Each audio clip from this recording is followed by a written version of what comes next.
Hello darlings and welcome to Monday's daily diary. Hold on, while I just do this. Do I want to go back to the copy that was underway? Yes, I would like to do that, please.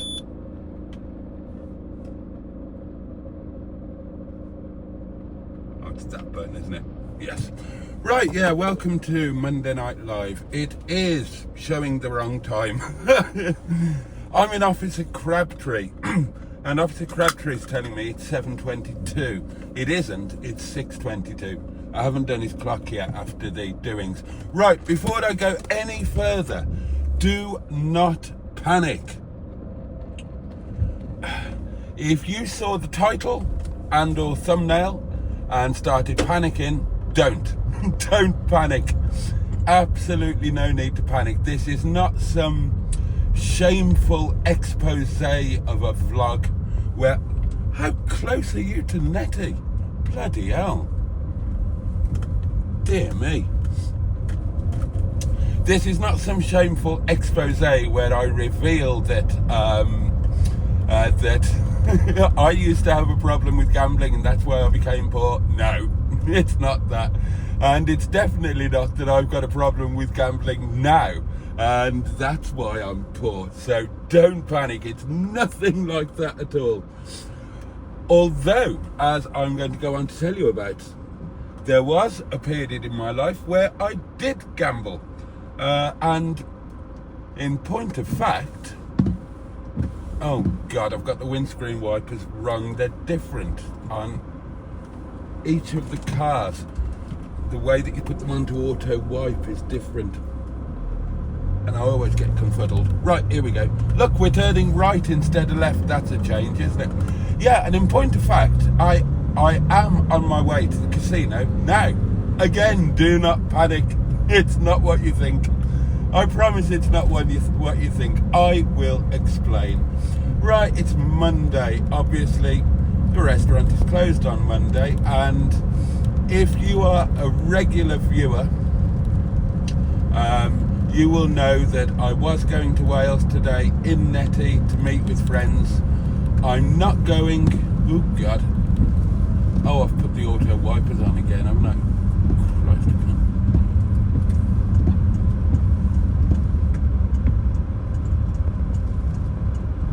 Sorry, bear with me.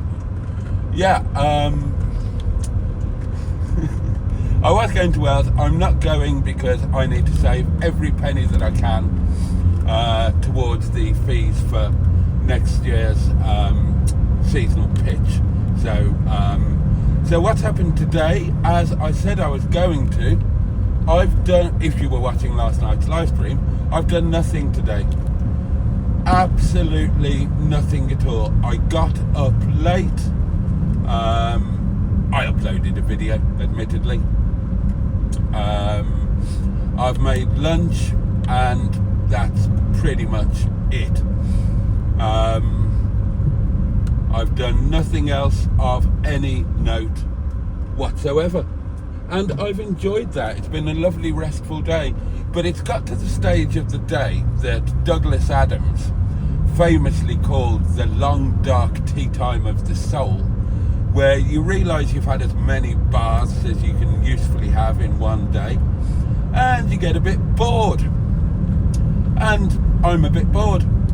So, I am going for a drive. Officer Crabtree needed to have his wheels turned over, so we're doing that, and yeah, that's what we're doing. We're having a drive, but we are going somewhere a little bit different, darlings, because I'm taking you into the big bad city.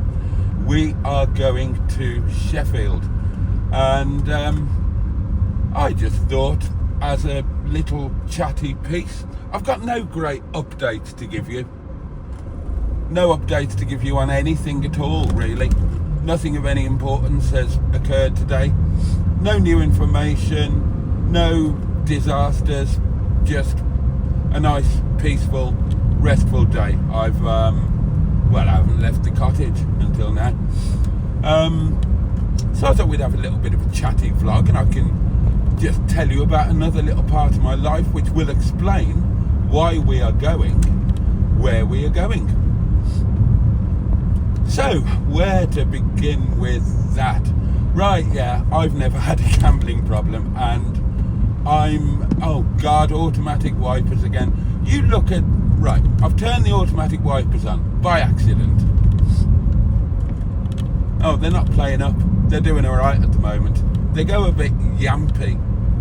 That's a brummaging word for you, isn't it? At least you're driving somewhere different. You're going to get to see some different roads. Although, because it's dark, you're not going to see much of them. See, there's the wipers going mental again. Let's turn them off. I'm not really a gambler. I've never done the lottery. I've only bet on a horse race once in my life. Bernard gave me a tip. The bloody thing's still running. That's £5 I'll never see again. I've never been to bookmakers. I've never done the pools or nothing. I'm just not a gambler. Doesn't really appeal to me, except there was a point in my life where I was. So how does that work? Well, let me explain. Not only was I a gambler, I was quite a serious one, and for quite a number of years, gambling provided a relatively significant part of my income, oddly enough. When I was in America, I bought a staking system for roulette. I can't remember why I did it, but I did it. It's kind of simple, but also not simple. That doesn't make sense, does it? It's simple in actuality, but the mathematics behind it are quite complicated. What it basically does, it's a staking system that turns probability very slightly in your favour, mathematically. It's a very slight point something something. I can't remember the exact figures. We're going back 25 years. Pulling out on one of the most dangerous junctions in the Peak. A lot of accidents there, and this is one of the most dangerous roads in the Peak. Yeah, so this staking system, it turns probability very slightly in your favour. However, mathematically, it only has to be very slightly in your favour, and it will work out. So, what this means is that if you have got a large amount of time and a relatively large stake available, you can sit and play roulette and you won't lose, in theory. Well, no, in reality you won't lose, as long as you stick rigidly to the staking system and you have enough time and enough stake to allow probability to play out. It's I mean, if you're ever in a situation where you're going to a casino for a work do or a social night out or something, and you want to take part, be seen to be having fun and whatnot, but you don't want to actually lose any money, it's quite good. But in terms of actually garnering revenue, you need a lot of stake and a lot of time to make very, very little indeed. But it's an interesting thing. If anybody's interested, I could actually show it to you on a video. It's very simple in its actuality. It's only the mathematical principles behind it that, if you really delve into it, get a little bit complicated. But you don't need to do that. It's like a calculator. You don't need to know how it works. You just need to know how to operate it. And yeah, same kind of principle. So I had this thing, and when I was back in the UK, I spent a couple of nights at the Chinese casino in Birmingham, sitting there, playing the system and making a small amount of money. Yeah, it would have been like, I really do mean a small amount of money, 30 quid or whatever, something like that. And that would take maybe an hour, couple of hours, but it was, you know, it was a way to spend a bit of time in town, whatever. But I very quickly got bored with that. So what I did was I learned how to play blackjack. I went at this a little bit, again, mathematically. Bear in mind, not a gambler, never been a gambler, but I quite enjoy. I think what it was that I just enjoyed casino. Oh, Goat. The Goat took me to a casino one night, and I thought, this is fun, but I'm not a gambler. I hate the idea of losing money by betting. That seems bloody daft to me. Even if you've got the money to lose. Yeah, I don't see the fun in that. No pleasure in that at all. But I like the atmosphere. And here's a top tip. Casino restaurants are subsidised by the house. So if you want a really good meal at a really good price, go and eat at a casino restaurant. Just don't go onto the floor and gamble.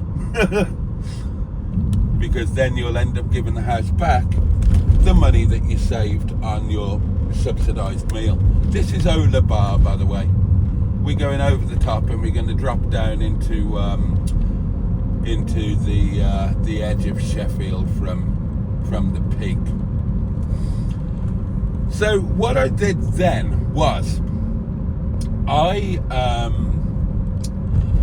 would play the system to build up some funds that I could then go and play blackjack with. Why blackjack, you might ask? Well, blackjack is the game where the odds are least in the house's favour, if that makes sense. In other words, of all of the games in any one casino, the one that you've got the most chance of winning at is blackjack. That's just because of the way that the rules work.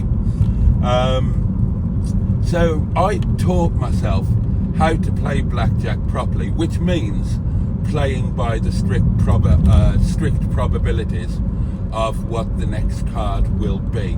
So not playing a hunch, not doing one thing one hand and one thing another, always playing the probability strictly scientifically to give yourself the best chance of allowing the odds to work.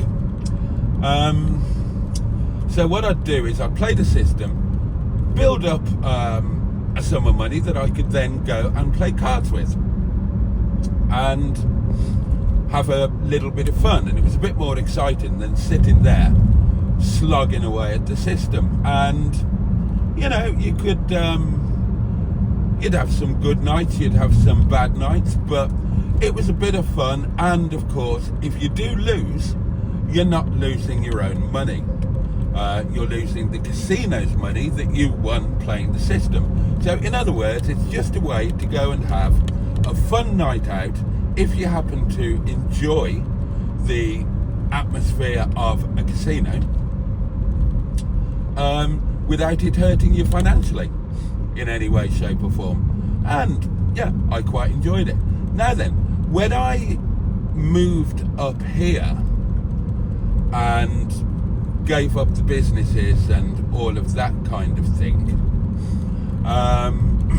Then, I can't remember why it happened, but I just started going to the casino in Sheffield. I think what it was, you know, typical bloke in a family atmosphere, with the wife and kids, and you know what the blokes do, they go to the pub or something, you know, to get a bit of me time or whatever.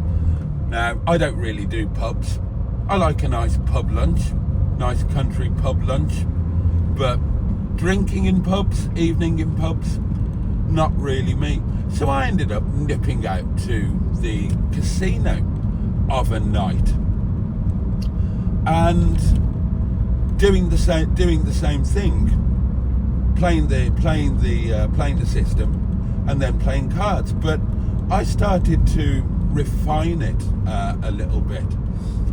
I noticed that there was always, or almost always, certainly more often than not, significantly more often than not, there would be a point during the evening where you were up when you were playing cards.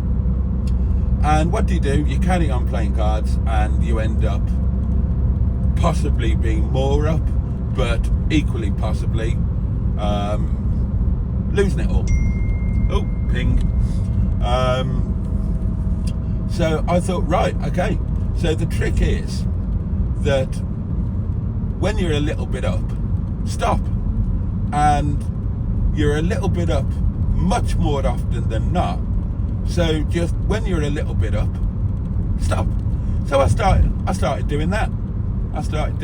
And it became a social thing.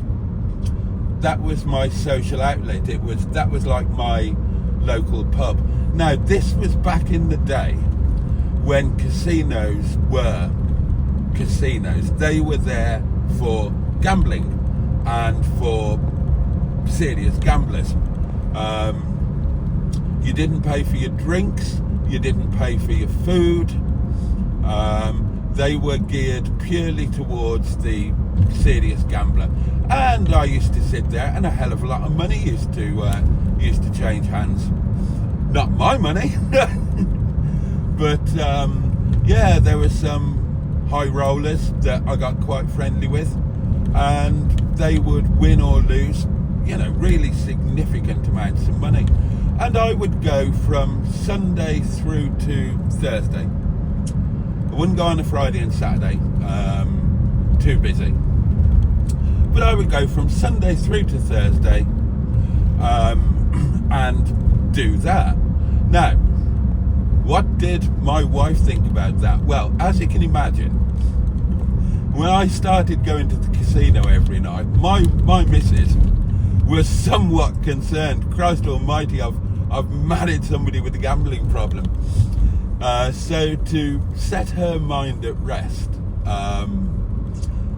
I started keeping exact records so that I could show her that I never lost a single penny of my own money, or overall the casino's money. In all of the years that I did this, I might lose on an individual night, but over a week or a month or a year, I never lost. I was never down, always up. Bear in mind that bear in mind that I'd become expert. I knew exactly what I was doing. And bear in mind that, well, the way I refined it eventually was I used to go to the casino at the beginning of the year. I always closed the book after a year. And at the beginning of the next year, I'd go to the casino, and for the first 2 weeks, I'd just play the system, build up that little sum that I could then go and play cards with. And the idea being that if you lost that money, hang on, which lane? Oh, I can use the bus lane. It's after 7 o'clock, isn't it? The idea being that if you did happen to lose all of that money, you just go back and play the system again and build up another stake. That was the key. You must never, ever use your own money. that would have been problematical. That would have made you a gambler. And oh, hello. But I never had to do that. Never ever had to do that. I played the system at the beginning of the year, and I never had to go back and play the system again.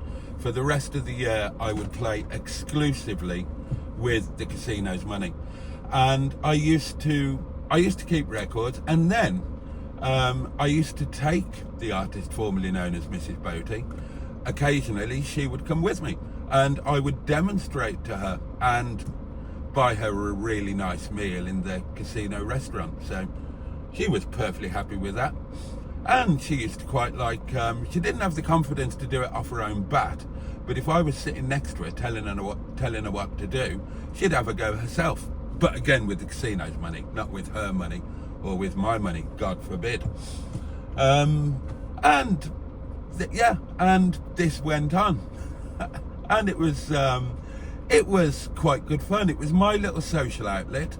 I had lots of friends there, and it was just a nice little social outlet where I'd nip out for an hour of an evening and come home with a few quid as well, which I always shared with the good lady. So she was happy enough with that. And that's what it was. That's what this rambling story is all about. Just to tell you that I used to do that. Now, why did I stop?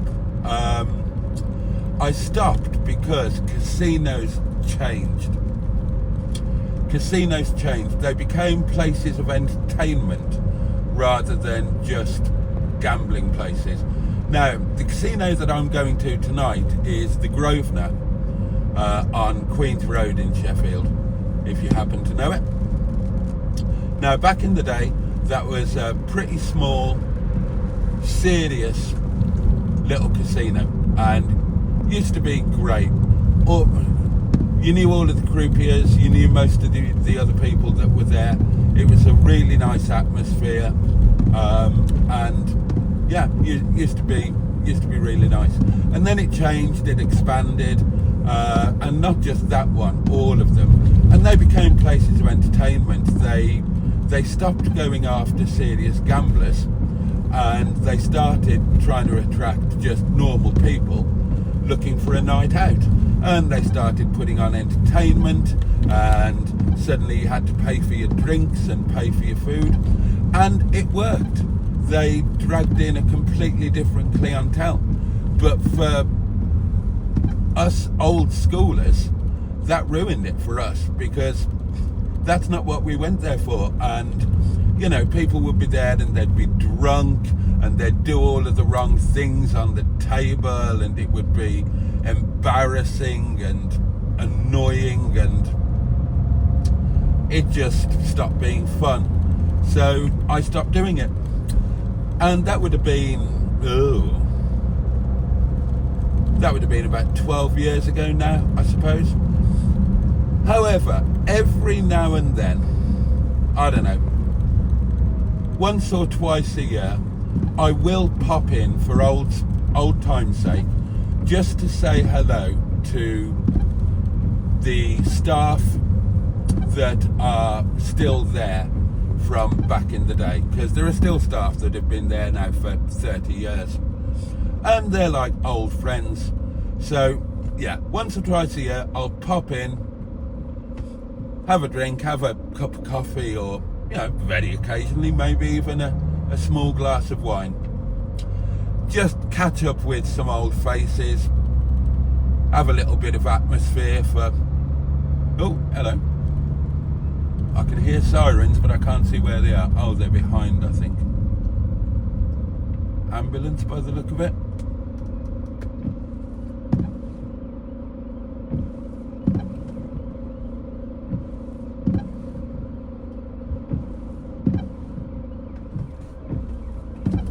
I don't know where to be to get out of the way of this guy.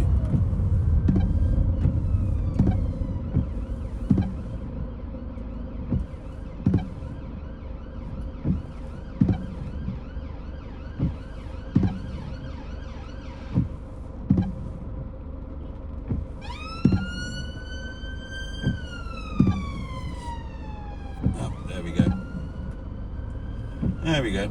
And of course the lights have turned red. Yeah, so every now and then I pop in, just say hello, and that's it really. Pop in, say hello, have a chat, have a drink, maybe have a snack if it's lunchtime, whatever, and bugger off. I don't play anything, I don't gamble. And that's what I thought I'd do tonight. To cut a very long story short,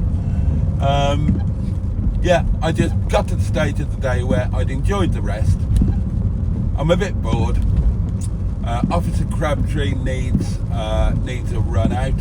I need to nip to a shop to get a candle for tonight's live stream and a couple of other bits and bobs. So I thought, sod it,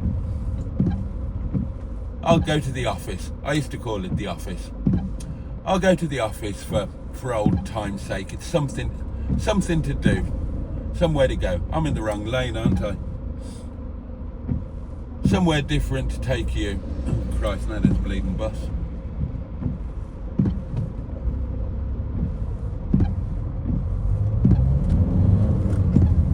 Oh, right, okay, we can just pull back in. Yeah, so welcome to Sheffield. This is Sheffield. You can have a drive through Sheffield for a change. So, yeah, we're gonna pop to the office, pop in, see who's there. It's nice to catch up with some old faces. God, it's really doesn't half make you feel old. There are some people there. Now, I remember them as being kids, like 16, 17, 18 years old, their first job, and they would be training as a croupier, and you remember them being these fresh-faced kids. And you go in now, and they're middle-aged and bald. You think, my God, doesn't half make you feel old. And obviously, no doubt, they'll look at me and think the same thing. Christ almighty, the years haven't been kind to him. And it's a change to get into the city and the bright lights. I hate cities, generally speaking, but, you know, every now and then it's just a bit of a change, isn't it? Makes you appreciate the peace and serenity that you have all the more. I'm bloody regretting it now, because I hate traffic. I hate being stuck in traffic like this, but sod it. And as I say, we needed to go to the supermarket anyway. So there's a Tesco that we've just driven past. I'll whiz in there on the way back. Go on, son, out you go.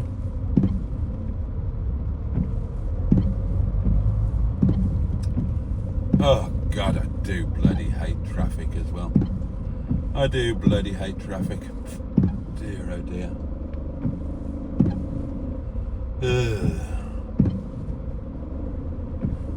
Oh, I'm forgetting to talk. This is like a podcast thing, isn't it? I might have to actually edit this and edit out the breaks in silence. Oh, I know what I was going to tell you. Just for fun at home, you know, you play games with your kids and whatnot. So they all wondered what I did at the casino, and of course they were too young to actually go to a casino. So for fun at home, I used to set up a casino at home. Had a manual 6-deck card shoe, and had some tokens and whatnot. So I used to be the house, I used to be the dealer, and I taught them how to play blackjack. You know, they were kids. It was a bit of fun. It was just, I mean, trying to think what the other name for blackjack is when you play it at home. Pontoon. We all used to play, well, I did, and I guess many other people did, used to play pontoon with your parents for like a shilling a go or something when you were kids. Well, it was just like that, except I used to do it a bit more properly. And the deal was, I gave them the money to play with, and so if they lost, not their money. If they won, they got to keep it. Well, of course, they wanted to bloody win, didn't they? So they wanted to keep the money. It's extra pocket money, isn't it? So when I was teaching them to play, they actually paid attention. And we used to do that, and we did that for quite a while, and it was good fun. It was, you know, a sweet little family activity that, I mean, that kind of thing doesn't happen now, does it? Kids will be in their bedrooms playing on games or Warcraft or Minecraft, or I don't really know what they're called, or they'll be on their phones on social media. But we're talking long enough ago that we used to do it old school. After dinner or after the homework was done, then we would sit as a family and play games. You know, harmless, happy memories. Perhaps you've got similar memories of your own childhood, or, you know, if you're my age, then memories with your own children. However, right, true story coming up. Scroll forward quite a few years, and my eldest stepdaughter is getting married, and she and her fiance decide that they're going to get married in Vegas. So we all troop out to Vegas, don't we? Now, I'm quite fond of Vegas. You can't spend too long there because it's too vulgar. It's like Blackpool, but even more so. It's fun for a couple of nights, and then the vulgarity is just too much, and you need to get your ass away from there. But we all rock up to Vegas, and two things. One is I set myself a challenge. Now I hadn't gambled for quite a few years at that point, but I still knew how to do it, didn't I? So I set myself a little challenge. Oh, and also, it's easier in America to win than it is in Europe, because they make the rules slightly different. It's almost as if they think that Americans are not as clever as Europeans, but, you know, obviously it won't be that. We all know that's a generalisation and not true. But nonetheless, it is easier. And of course, going to Vegas is like a pilgrimage to Mecca for anybody who's had anything to do with gambling. So, two things to note. One is I set myself a little challenge. I only took a couple of $100 in cash. I had cards and everything, obviously, but I only took a couple of $100 in cash. Hotels had all been paid in advance and whatnot. So my challenge to myself was to make that couple of $100 last for the entire time that we were out there. So what I decided I would do is go out, whatever, and at the end of every night, go to the blackjack table.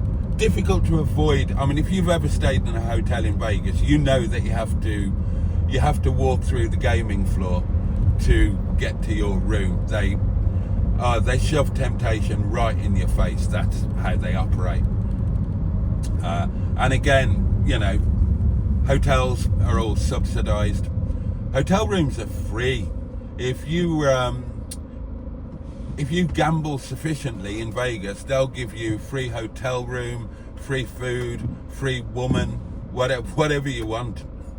It's Sin City, but yeah, it is fun. Vegas it's this big, grotesque, vulgar thing that says, I'm going to take all your money, but I'm going to make sure you have a good time while I do it. No, we can just whiz in there, nothing there. I did check my meter.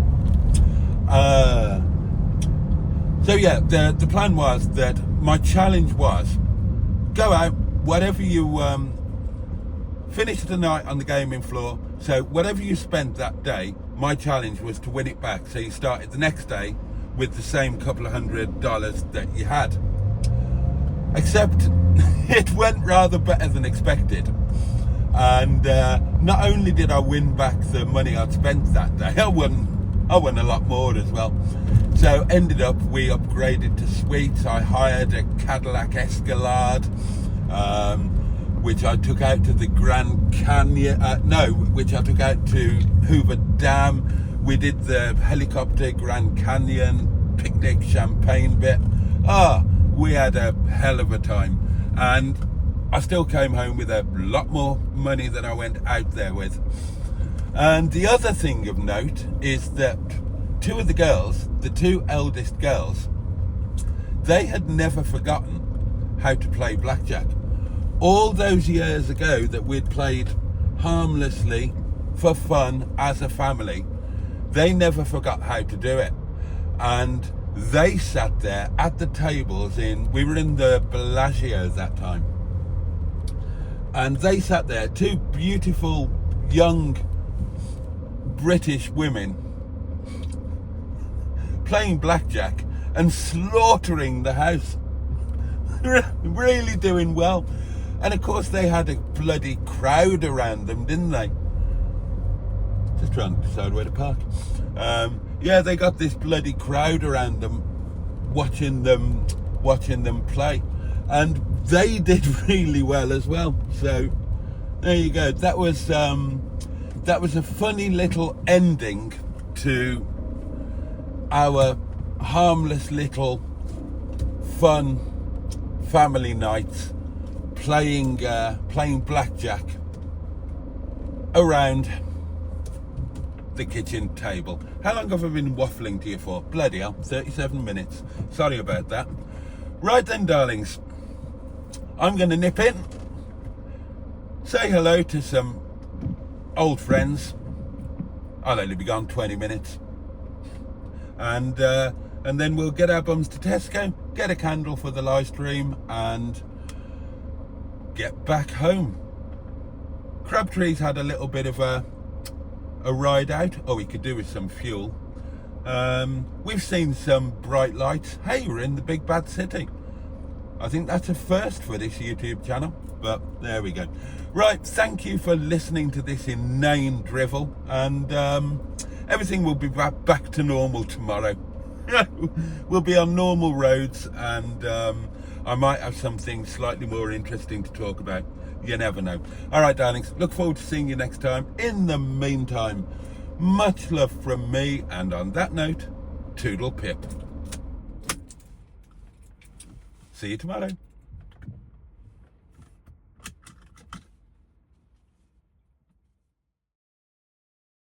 The YouTube channel's not any good, but he's a nice guy. I'm sorry, Mr. Boaty. Oh. You had me at YouTube videos. Let's go, Boaty. Boaty's such a great guy. Such a great guy. Very tall. Such a great guy. I wish Boaty was here in America with me right now. You twat. Wanker.